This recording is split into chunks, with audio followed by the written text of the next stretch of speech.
Assalamualaikum warahmatullahi wabarakatuh. Saya Al-Makin, Rektor UIN Sunan Kalijaga Yogyakarta, dan saya anggota ALMI, Akademi Ilmuwan Muda Indonesia. Kali ini saya akan mengajak berbincang tentang pentingnya keragaman. Yang pertama, keragaman ini sangat penting bagi bangsa Indonesia. Karena keragaman itu adalah salah satu tanda bangsa itu akan maju. Peradaban dimanapun juga di seluruh dunia yang mencapai puncak keemasan karena menghargai adanya keragaman. Baiklah, kita runtut dari peradaban sebelum kita, yaitu era Majapahit. Majapahit yang ada di Jawa Timur, dan itu menjadi kerajaan besar sebelum penjajahan Belanda, merupakan kerajaan yang sukses menyatukan Nusantara di era Hayam Wuruk dan Gajah Mada, dan juga ditandai dengan adanya keragaman. Ada dua tradisi keagamaan di situ, Hindu Shiva dan Buddha, dan di situ bisa dilihat di berbagai karya yang dilahirkan era itu, yaitu Kitab Sutasoma dan Negara Kartagama. Di situ terdapat kata-kata yang sampai saat ini masih dipakai oleh bangsa Indonesia, yaitu Bhinneka Tunggal Ika, Tanhana Dharma Mangrua. Berbeda-beda tetapi tetap satu jua.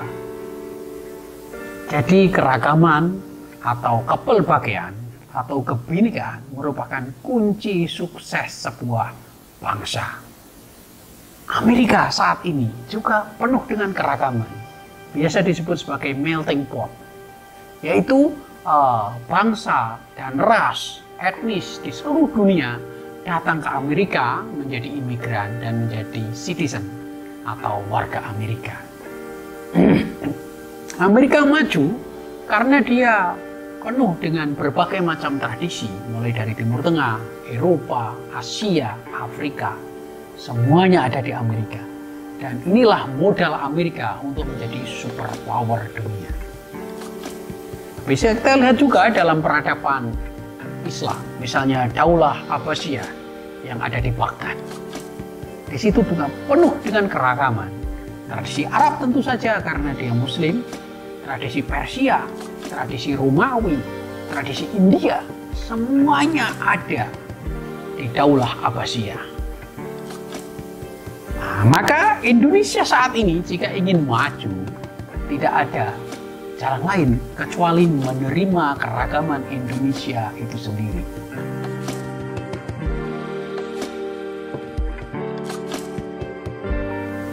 Dan tentu saja Indonesia itu sangat beragam. Ya, satu, keragaman Indonesia dari sisi etnisitas. Di Jawa saja sudah berbagai macam suku.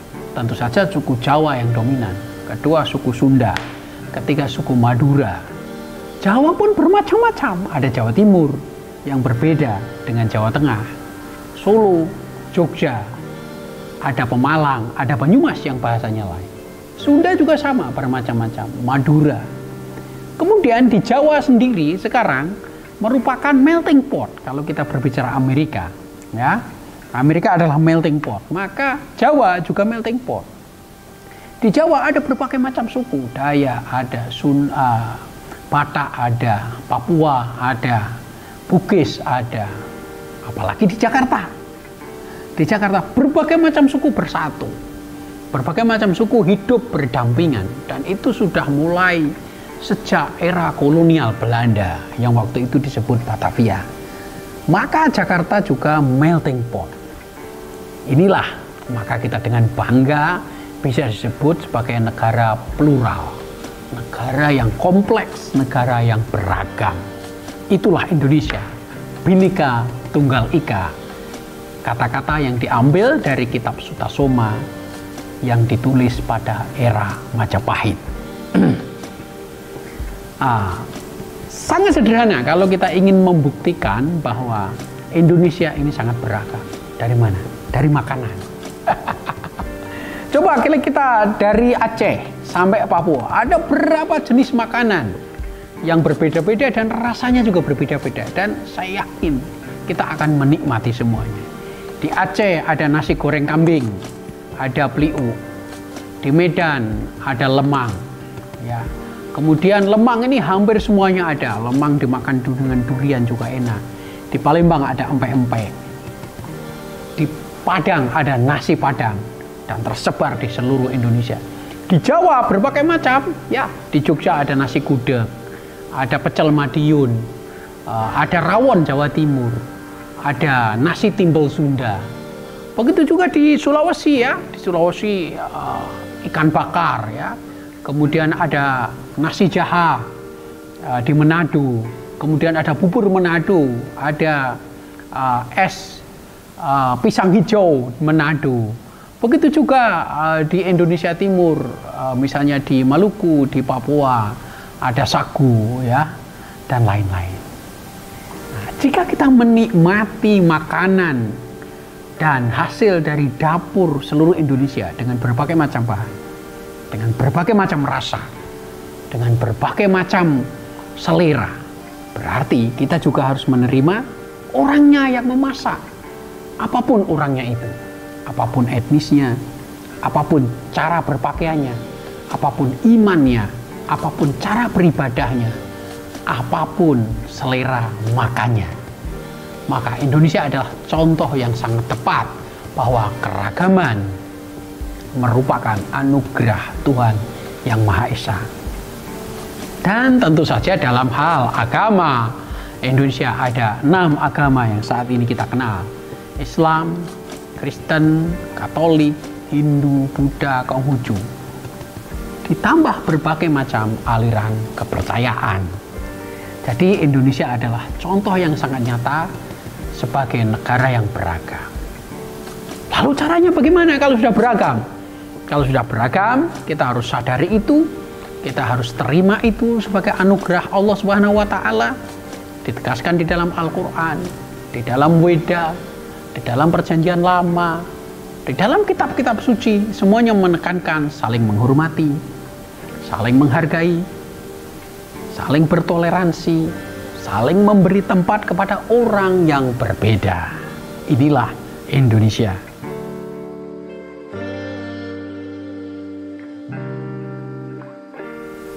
Lah, keragaman ini jika tidak disadari, jika tidak dipahami, jika tidak diresapi, ini bisa menjadi ancaman.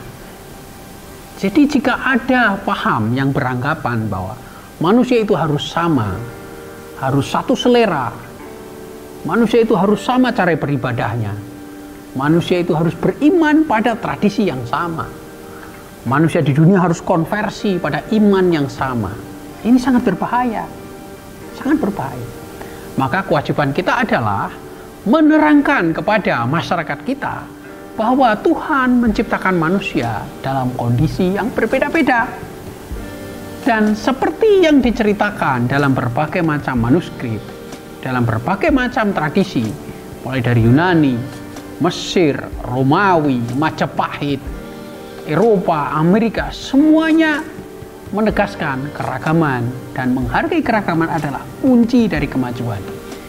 Jika kita tolak keragaman, kita ingin menyeragamkan semua manusia agar beriman seperti kita, agar menganut paham kita, agar madhabnya cuma satu saja, agar alirannya juga satu saja, agar tempat ibadahnya satu saja, maka ini berarti menegasikan sunatullah, ketentuan Tuhan.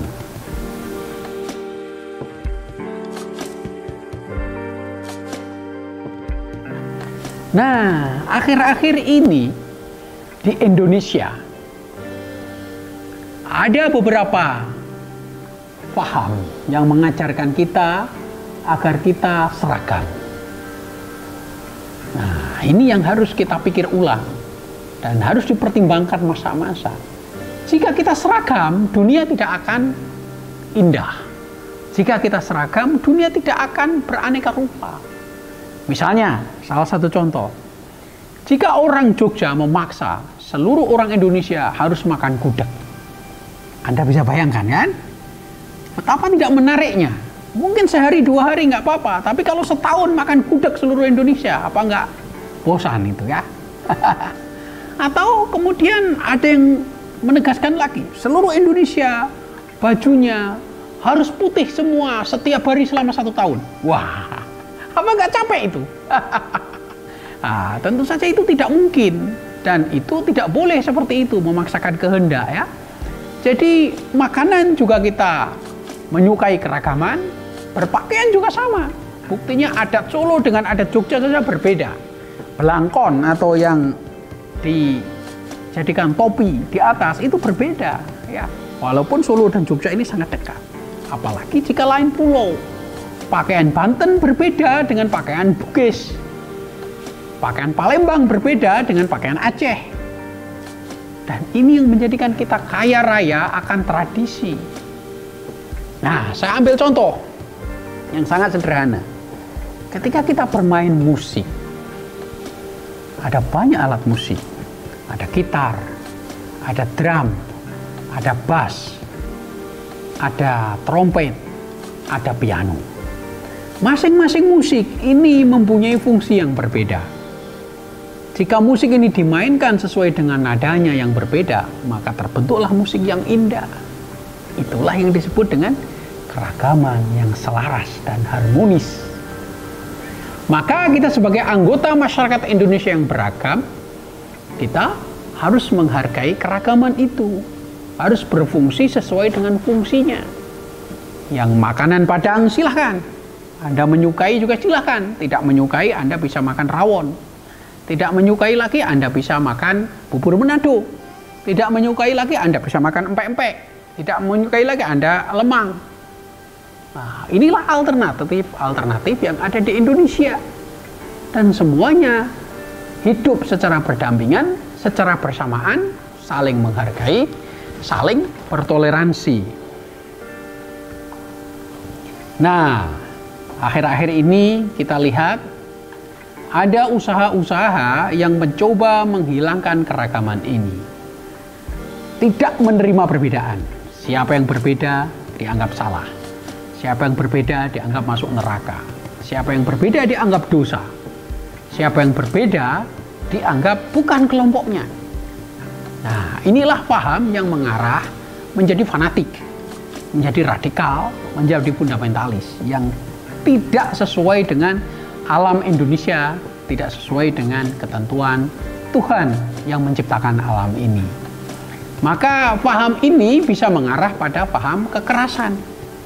Orang yang dianggap berbeda harus dimusnahkan. Orang yang dianggap berbeda harus dimatikan. Orang yang dianggap berbeda harus diseragamkan. Nah, inilah yang menjadi pemicu adanya radikalisme. Bahkan terjadi terorisme. Kenapa? Karena ingin menyeragamkan orang agar setuju semua. Maka patut digarisbawahi bahwa tidak semua orang itu menyetujui kita. Tidak semua orang itu sama dengan kita.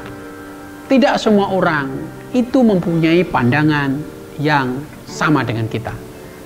Bahkan kebalikannya, dengan adanya perbedaan itu kita jadi kaya.